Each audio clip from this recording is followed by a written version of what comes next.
कैसे मोदी जी के रहते पाकिस्तान मजबूत हो रहा है और ट्रंप के बाद अगर किसी ने इसके बारे में ट्विटर पर सोशल मीडिया पर बताया तो वो कौन थे? वो थे शाहबाज शरीफ। हम ईरान की ताकत का अंदाजा नहीं लगा सके। हमारे प्रधानमंत्री और उनके जो जेम्स बॉन्ड हैं वो इस युद्ध में पाकिस्तान ने ऐसी भूमिका अदा की कि जिसकी वजह से पाकिस्तान ईरान के साथ भी अच्छे रिलेशन रखा, अमेरिका के साथ भी अच्छे रिलेशन रखे और गल्फ कंट्रीज के साथ भी। भारत बिना ये युद्ध लड़े अपने प्रधानमंत्री और उनकी कोटरी की पूरी तरह से इजराइल शरण नीति की वजह से इजराइल का गुलाम बना और ये युद्ध बिना लड़े हार गया। ईरान की पूरी एग्जिस्टेंस यानी अस्तित्व दांव पे लगा था। तब भारत ने ईरान का दिल से साथ नहीं दिया, ये तो हमें मानना पड़ेगा। हमने तो अपने नौसैनिकों के लिए नहीं कर पाए भाई।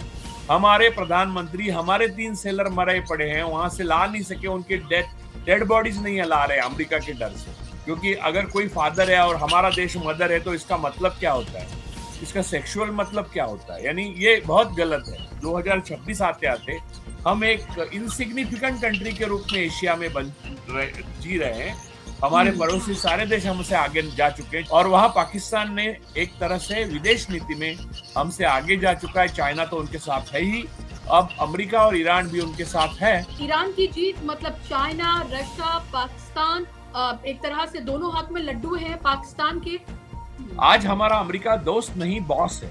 भारत एक पूरे एशिया में सबसे एक दुर्बल देश बन के उभर आया है। इन 12 सालों में पूरी तरह से हम मिट्टी में मिल गए ये सारे हित भारत के। जो इजराइल की अब हालत होगी उससे बुरी हालत भारत की होगी। हमें एक संप्रभुता वाला और एक पावरफुल नेशन कहलाने का हक नहीं रहता। आज 2-3 इशू हैं जिन पर हम बात करने जा रहे हैं और अभी जो सबसे बड़ी खबर है जिस पर तमाम दुनिया बात कर रही है वो है ईरान और अमेरिका के बीच हुई इस पीस डील की जो 19 तारीख को स्विट्जरलैंड में साइन होने जा रही है।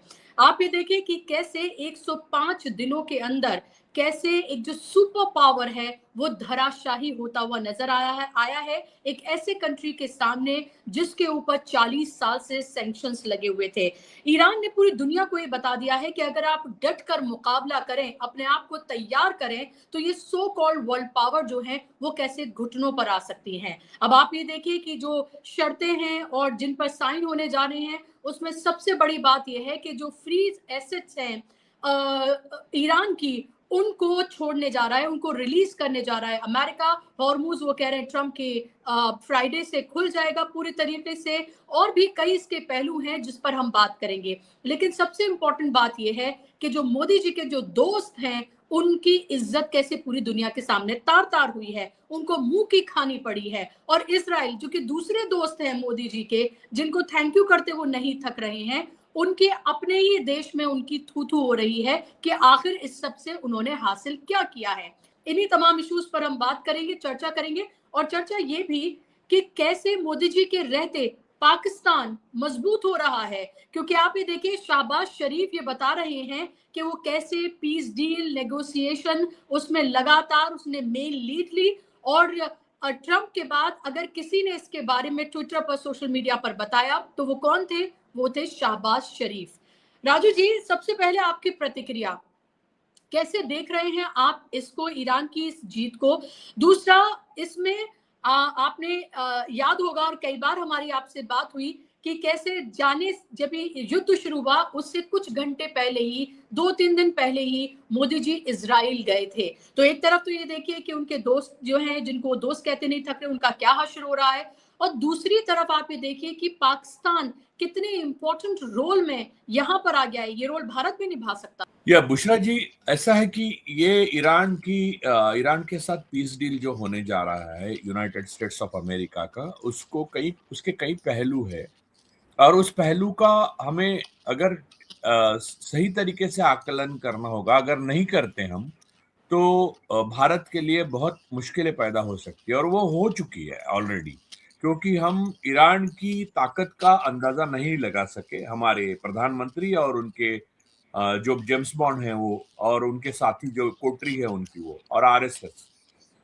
खैर, मैं उस पर तो आऊंगा, लेकिन उससे पहले मैं बताता हूं कि ईरान सत्य की पक्ष में था इसलिए ईरान की इनकी विजय निश्चित था। हम पहले से बोल रहे थे कि ईरान ने जो जंग लड़ी, वो उन पर हमला हुआ, उनके देश पर, उनकी सीमाओं पर, उनकी ताकत पर, उनकी इंटीग्रिटी पर, उनकी सादगी पर और उनके अपने देश के प्रति वफादारी पर। वो इजराइल और अमेरिका अमेरिका ने आत्मरक्षा के युद्ध नहीं किया था। अमेरिका कहाँ और ईरान कहाँ? तो भौगोलिक दृष्टि से देखें तो ईरान के साथ अमेरिका को किसी भी तरह से युद्ध करने का कोई जरूरी नहीं थी। वो अमेरिका इस युद्ध में इसलिए उतरी क्योंकि इजराइल ने उतारा। इजराइल के अध्यक्ष नेतन्याहू और इजराइल के प्रधानमंत्री नेतन्याहू जो है, वो अपने राजनीतिक पूरी सफर में 40-45 साल के एक ही चीज ढूंढते रहे जिंदगी भर। वो ईरान के साथ युद्ध करने के लिए तैयारी रखने वाला अमेरिका का राष्ट्रपति। वो जब उनको मिला तब उन्होंने उसको युद्ध करने के लिए उतारा और ये उसका हश्र ये हुआ कि वो अमेरिका जो सामरिक दृष्टि से बहुत पावरफुल है और एक न्यूक्लियर पावर है, और इजराइल जो भी न्यूक्लियर पावर है, जो न्यूक्लियर पावर है और आयरन डोम के लिए जिसको जाना जाता है, ये दो न्यूक्लियर पावर वर्सेस ईरान जो न्यूक्लियर पावर नहीं है। इस युद्ध में यूनाइटेड स्टेट्स ऑफ अमेरिका को ये मानना पड़ा कि ईरान के सारे एसेट्स फ्रोजन जो है वो उसको खोल देने हैं, उनके पैसे वापस करने हैं, उनको इतना बड़ा मुआवजा देना है कि जो इतिहास में सोच नहीं सकते थे हम। और ऊपर से सारे गल्फ कंट्रीज को अब इसके बाद इजराइल को डर के रहने की जरूरत नहीं, उनको ईरान का खौफ खाना है।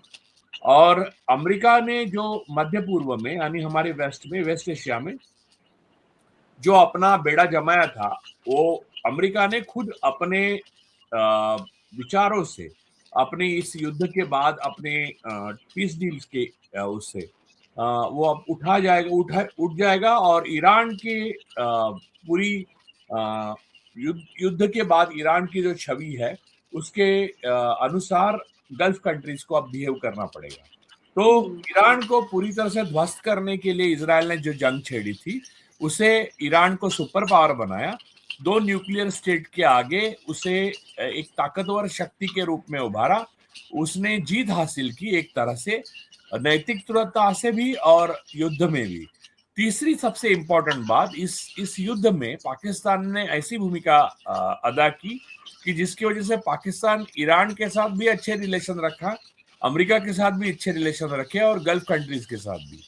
और भारत बिना ये युद्ध लड़े अपने प्रधानमंत्री और उनकी कोटरी की पूरी तरह से इजराइल शरण नीति की वजह से इजराइल का गुलाम बना और ये युद्ध बिना लड़े हार गया। हर तरह से भारत के नसीब में हार आई, क्योंकि अमेरिका के साथ ट्रेड डील करनी पड़ रही है, इजराइल को फादरलैंड कहा और ईरान हमारा पुराना दोस्त है, वो भी हमसे दूर चला गया। इजराइल से अब जब हम तेल रुपये में लेते थे और वो हम जो उसके साथ कब जब चाहे बार्टर कर सकते थे, ऐसी स्थिति थी, उसे अब हमने दाव पे लगाया। अब हम वेनेजुएला से तेल लेंगे, जो तेल ईरान के तेल से दर्जे में कम है। हम अमेरिका के कहने पे जो काम करना है वो करेंगे, जबकि सुपर पावर हमारे क्षेत्र में अब ईरान उभर आया है और इजराइल के खिलाफ अब गल्फ कंट्रीज भी है, ईरान भी है। अमेरिका इसमें हस्तक्षेप करने से इनकार करेगा। यूरोपियन देशों में कई देशों ने ये मान्यता दे दी कि हम जो सैंक्शंस है ईरान के वो उठाएंगे, यानी इटली, जर्मनी, यूनाइटेड किंगडम और भी कई देश है जिन्होंने कहा कि हम ईरान के सैंक्शंस हटाएंगे। तो ऐसी स्थिति में जब ईरान हमारा पुराना वफादार दोस्त है, परखा हुआ दोस्त है अच्छे बुरे टाइम में, उसका साथ छोड़कर हम इजराइल जैसे टेररिस्ट प्रोजेक्ट में शामिल हुए, संघ की टेररिस्ट ऑर्गेनाइजेशन की जरूरतों के लिए और प्रधानमंत्री की अपनी पर्सनल चॉइसेस के लिए, और उसकी वजह से हमें ये मुंह की खानी पड़ी है। अब हालात ये है कि हम अमेरिका को एक तरफ से खुश करने में लगे हुए हैं। अमेरिका हमें जैसे चाहे नचा रहा है, जो कभी नहीं नचा सकता था, और दूसरी तरफ इजराइल का हमें कोई उपयोग नहीं। इजराइल हमें लायबिलिटी है और देश में इन्फिल्ट्रेट होकर इजराइल देश को हमारे देश को खोखला कर रहा है, गुलाम बना चुका है। और ईरान एक ताकत बन के उभर आया है। अब उसके साथ दोस्ती जो हमारे टर्म्स पे और उनके टर्म्स पे हमारे बराबरी की होती थी, अगर आगे जाकर दोस्ती फिर से ठीक से करनी है तो हमारे लिए बड़ी दिक्कतें पैदा होगी, क्योंकि इस युद्ध में ईरान की पूरी एग्जिस्टेंस यानी अस्तित्व दांव पे लगा था। तब भारत ने ईरान का दिल से साथ नहीं दिया, ये तो हमें मानना पड़ेगा, क्योंकि ईरान के जो सेलर्स थे, नौसैनिक थे, वो भारत में आए हुए थे किसी प्रदर्शन के लिए। उन्होंने, बहुत लोगों ने फूल मालाएं दी, उन्होंने भी चॉकलेट लोगों को स्वीकार किए। राष्ट्रपति द्रौपदी मुर्मू जी को, महामहिम द्रौपदी मुर्मू जी को वो मिले, और उसके बाद अमेरिका को, हमारे समुद्र जो क्षेत्र है हमारे क्षेत्र से बाहर निकले तो उनको अमेरिका ने मार गिराया, वो मर गए। उनको बचाया श्रीलंका, जिनको बचाया वो श्रीलंका ने बचाया, और श्रीलंका ने उनको ईरान तक पहुंचाया, अमेरिका को देने से इनकार कर दिया। तो श्रीलंका जैसा छोटा देश जो हिम्मत दिखा सका, ईरान के साथ दोस्ती निभा सका, इसलिए ईरान ने तब भी कहा था कि जब चाहे हम श्रीलंका को जो चाहे दे देंगे। तो हम वो नहीं किए। हमने तो अपने नौसैनिकों के लिए नहीं कर पाए भाई। हमारे प्रधानमंत्री, हमारे 3 सेलर मरे पड़े हैं, वहां से ला नहीं सके, उनके डेड बॉडीज नहीं ला रहे अमेरिका के डर से। तो ये हालात में हम फंस चुके हैं, क्योंकि हम इजराइल के साथ गए। इजराइल को फादरलैंड मदरलैंड वाली भाषा की, एक तो फादरलैंड इजराइल को बोलना और भारत को मदरलैंड, वो किसी के परिप्रेक्ष्य में हो गलत है। क्योंकि अगर कोई फादर है और हमारा देश मदर है तो इसका मतलब क्या होता है, इसका सेक्सुअल मतलब क्या होता है, यानी ये बहुत गलत है। तो ये प्रधानमंत्री ने अपने खुद के फायदे के लिए, अपने कॉम्प्रोमाइजेस सेटल करने के लिए वहां पर जाकर किया, और उसका हम खामियाजा भुगत रहे हैं। और दूसरी तरफ ईरान एक महाशक्ति के रूप में उदय हो रहा है। हम अपनी जिंदगी में एक महाशक्ति का उदय कैसे होता है, हमने आज तक तो देखा था 1989 में सोवियत यूनियन का, लेकिन एक महाशक्ति का उदय कैसे होता है ये हमने ईरान के रूप में हम देख रहे हैं। और वहां पर आपने देखा कि कुर्बानी देने के लिए ईरान का कोई नेता कभी कतराया नहीं। अली लारजानी हो या खुद सुप्रीम लीडर खामेनेई हो, अली लारजानी जैसे फिजिसिस्ट हो, उन्होंने अपने जीवन की कोई परवाह नहीं की, और वो सारे लोग भाड़े के घर में रहते थे। एक ईरान का नेता ऐसा नहीं निकला, यानी जो लोग लड़ते रहे वो, कि जिसका कोई करप्शन हो, जिसका कोई अफेयर हो, जिनके कोई वीडियो हो, जिनके कोई कॉम्प्रोमाइजेस हो, एप्स्टीन फाइल में नाम हो। एक नेता एप्स्टीन फाइल में नहीं आया। और हमारे प्रधानमंत्री चुन के आने के 15 दिन बाद हरदीप पुरी का नाम आता है प्रधानमंत्री की तरफ से, वहां एप्स्टीन को मिलने गए थे। तो ये कॉम्प्रोमाइजेस है, देश को बड़ा या छोटा बनाते हैं। ईरान बड़ा बन गया, हम बड़े थे छोटे बन गए, क्योंकि हमारे नेता कॉम्प्रोमाइजेस करने लगे, और अपनी पर्सनल अय्याशी के लिए हमारे नेताओं ने जो देश को दांव पे लगाया, उससे हम देख रहे हैं कि 2026 आते आते हम एक इनसिग्निफिकेंट कंट्री के रूप में एशिया में जी रहे हैं। हमारे पड़ोसी सारे देश हमसे आगे जा चुके हैं, चाइना, श्रीलंका, अब बांग्लादेश भी हमसे आगे जा चुका है पर कैपिटा इनकम में, और वहां पाकिस्तान ने एक तरह से विदेश नीति में हमसे आगे जा चुका है। चाइना तो उनके साथ है ही, अब अमेरिका और ईरान भी उनके साथ है, हमसे ज्यादा है। तो हमारे लिए क्या ही बचा है अब। तो ये जो स्थितियां हैं पैदा हुई, उसमें भारत की जो महानता थी उसको दांव पर लगाकर, नेहरू की बदनामी करके मोदी जी ने जो हासिल किया है, वो भी एक ईरान के जो पीस डील है, यूएस पीस डील ईरान के साथ हो रहा है, उसमें आपको, उसके परिप्रेक्ष्य में आपको बहुत पावरफुली नजर आ रहा है। और मुझे इस बात से बहुत खुशी है कि ईरान को ये पीस डील हो रहा है और ईरान जीत गया है जंग को, क्योंकि इजराइल एक टेरर प्रोजेक्ट।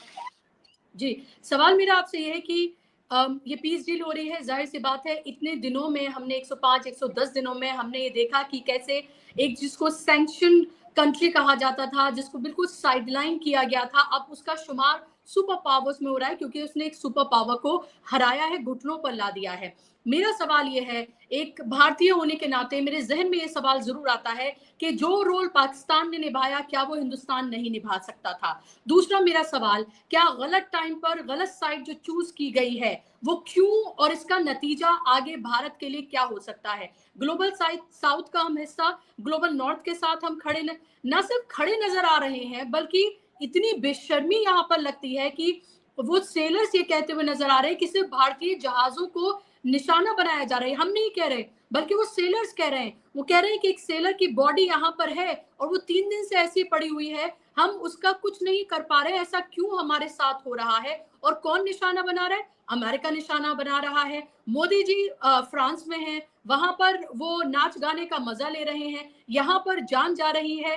ये आखिर किस तरह के एक एक असमंजस में या किस तरह की मुश्किल दुविधा में या अजीब तरह की पोजीशन में भारत को लाकर खड़ा कर दिया गया है इन 12 सालों में। और ईरान की इस जीत के बाद कितनी और बदलने जा रही हैं परिस्थितियां, क्योंकि ईरान की जीत मतलब China, Russia, Pakistan, Turkey, America भी उनके साथ है। एक तरह से दोनों हाथ में लड्डू हैं पाकिस्तान के। तो इसको कैसे देख रहे हैं, इस जटिलता को कैसे देख रहे हैं आप? देखिए, पड़ोसियों में हमारा कोई दोस्त नहीं रहा, दुश्मन बन गए हैं। टर्की हमारा दोस्त नहीं है, दुश्मन ही मानिए आप तो, राजनैतिक दृष्टि से। और दूसरी बात यह है कि इजराइल के लिए हमने इस्लामोफोबिया इस देश में था ही नहीं कभी, उसको लाया। आपको एक बात याद दिलाता हूं मैं, एक राजनीतिक अंदरूनी राजनीति की। 1966 में इंदिरा जी ने आरएसएस पे किसी भी सरकारी संगठन या सरकारी संस्था में आरएसएस की जिसकी मेंबरशिप है, ऐसे व्यक्ति को शामिल होने से मना करने वाला रूल बनाया था, कानून बनाया था। वो कानून को खारिज 2024 में मोदी जी ने किया। अब इंदिरा जी ने जो कानून बनाया था वो बड़ा सोच समझ के बनाया था। 40 साल आरएसएस को, किसी आरएसएस अगर सांस्कृतिक संगठन होती तो कोई बैन नहीं लगाते। आरएसएस एक टेररिस्ट ऑर्गेनाइजेशन रही है, इसलिए वो बैन था। और इसका डायरेक्ट संबंध इजरायली उसकी इन्फिल्ट्रेशन से था हिंदुस्तान के अंदर। और उस इन्फिल्ट्रेशन का सीधा मतलब ये था कि भारत की मुसलमानों के लिए बहुत ज्यादा कठिन परिस्थिति पैदा करना और भारत की डाइवर्सिटी और उससे पैदा होने वाली इकोनॉमी अच्छी, उसको खतरा पैदा करना। और वो हो गया क्योंकि आरएसएस पूरा, आरएसएस के रूप में इजराइल इन्फिल्ट्रेट कर चुका है देश की हर संस्था में। आप देख रहे हो कि आरएसएस के जो प्रधानमंत्री है वो आपने जो जिक्र किया, फ्रांस में नाच देख रहे हैं। वहां हमारे जो नौसैनिक है उनके डेड बॉडीज पड़े हुए हैं, उसको वापस नहीं। और हमारी मित्र देश, जिसको वो मित्र कहते हैं, वो अमेरिका हमारा मित्र देश एक्चुअली है, था 2012 में था, 2010 में था, लेकिन इंदिरा जी ने क्लैरिटी से कहा था अमेरिका हमारा दोस्त है, बॉस नहीं। आज हमारा अमेरिका दोस्त नहीं, बॉस है। और इजराइल से हमारा एक तटस्थ मित्र का नाता था, उसको तोड़ने की साहस वाजपेयी ने भी किया, लेकिन वो मोदी ने किया। उनको लगा मैं बहुत ये हूं। आज की तारीख में आरएसएस पूरा घुस चुका है सरकारी संस्थाओं में। आप देखिए क्या क्या हो रहा है। आपको पेट्रोल में गन्ने का जूस डाला जा रहा है। वहां पेट्रोलियम मंत्री एप्स्टीन को मिलने गए थे, वो कंटिन्यूस एप्स्टीन को मिलते रहे।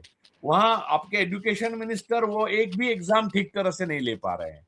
प्रधानमंत्री तो नाच गाने का शौक है उनको, झाल मुड़ी खाने का। भारत में झाल मुड़ी खाते हैं, विदेश में वो गोरे बच्चों को हाथ में लेके उनसे प्यार करते हैं। लेकिन यहाँ पर अपने बच्चे जो है वो देश के लिए अपने जहाजों पर जा रहे हैं, उनके ऊपर बमबारी होती है, उसके ऊपर उफ तक नहीं करते।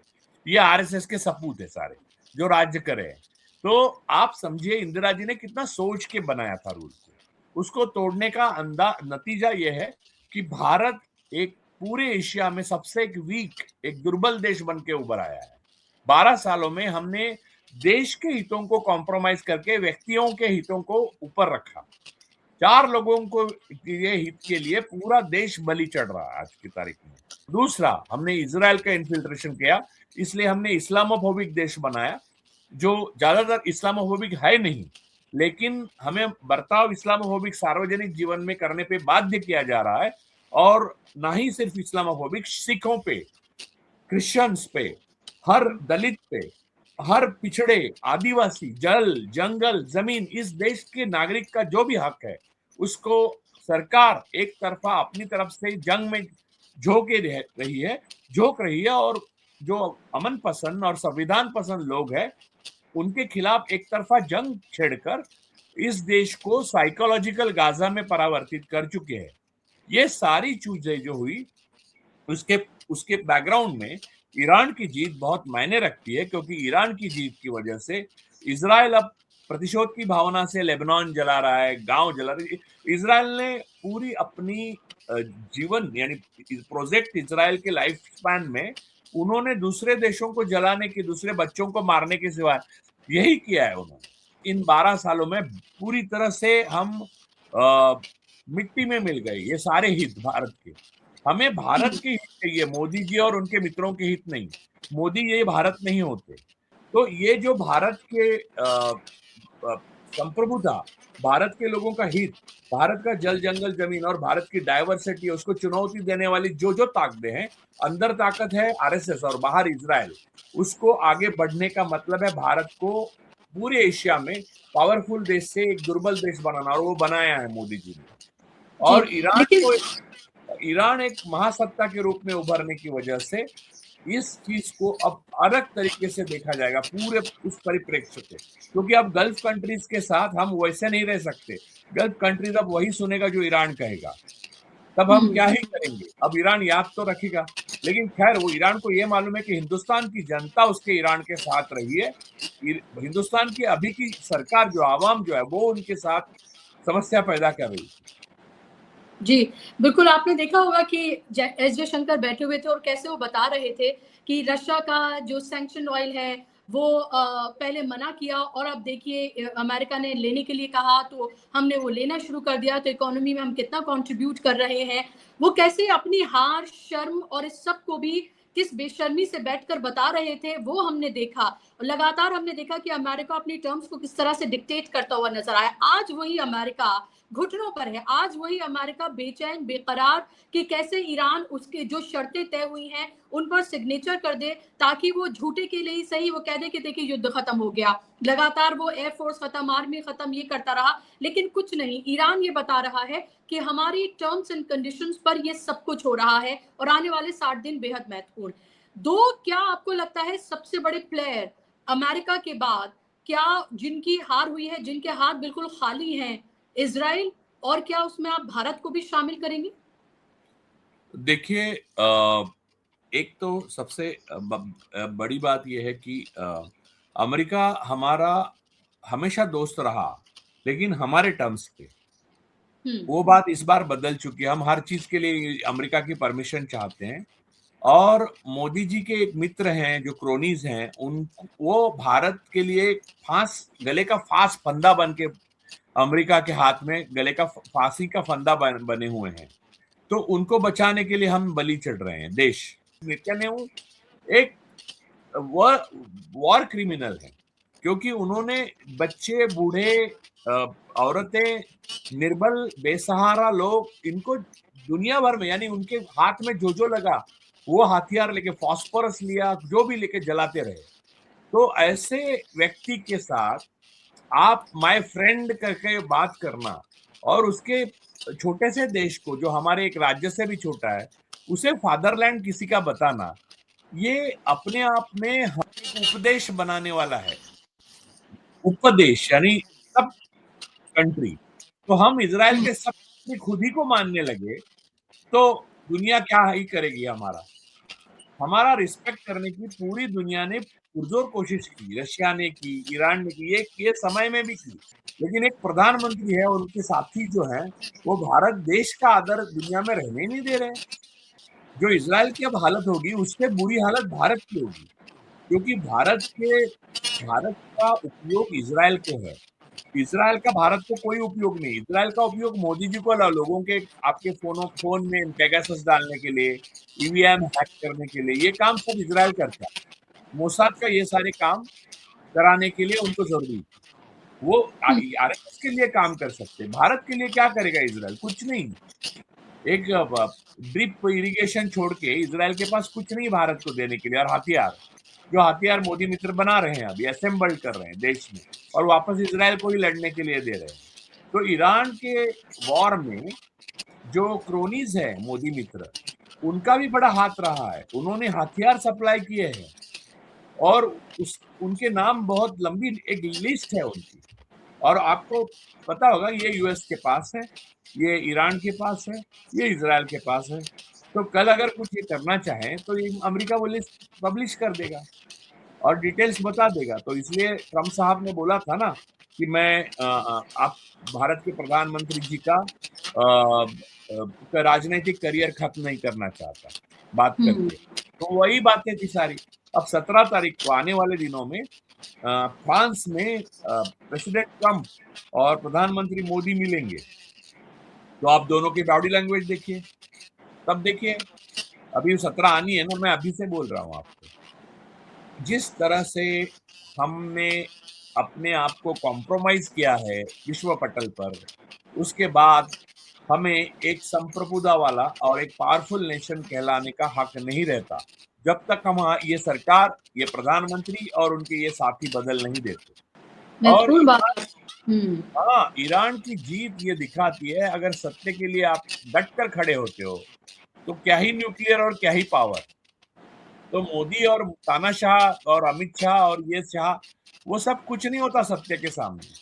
सत्य अजेय है, लेकिन आपको सीना तान कर खड़ा रहना पड़ेगा। सबसे शायद सबसे मारक आपकी बात जो अभी आपने कही, और ये भी कि सत्य जो है वो जाहिर सी बात है कि अजय है, और अगर भारत भी इसका कुछ परसेंट भी दुनिया के सामने दिखाता तो आज इस जो जीत है, जो जश्न है, जिस खित्ते के लिए ये हो रहा है उसमें वो भी शामिल होता। लेकिन उसने अमेरिका और इसराइल के साथ और यूएई के साथ खड़ा होना, उसने ज्यादा उसे लगा कि उसके लिए मुफीद है, क्योंकि हमें सबको पता है कि वहां किस तरह के उसके इंटरेस्ट हैं। जी। जी। भारत नहीं, मोदी की सत्ता, मोदी। मोदी जी। रेजिम। भारत हमेशा इजराइल के खिलाफ इस जंग में और ईरान के साथ खड़ा था। आपने देखा, ईरान ने जब मांगा तो लोगों ने अपने गहने निकाल कर दिए, पैसे दिए। हमने हम्म। जितना लिखा है ईरान के पक्ष में, आपने जितना बोला है, वो सारी बातें जो है, वो भारत ईरान से प्यार करता है, इजराइल से नहीं, ये दर्शाता है। इसकी वजह ये है कि ईरान ने कभी बच्चों को नहीं मारा, युद्ध भी हुआ तो उनके घर तक आया तो भी। और इजराइल के अंदर कुछ कोई आया ही नहीं था, उन्होंने दूसरों के घर में जाके बच्चों को मारा। हम उनको सपोर्ट बिल्कुल। करना हमारा गांधी जी का देश नहीं करता। ये मोदी जी बिल्कुल का आपने। जी। नीति कर सकती है और आरएसएस नीति कर सकती है। RSS is a terrorist project and Israel is a terrorist project.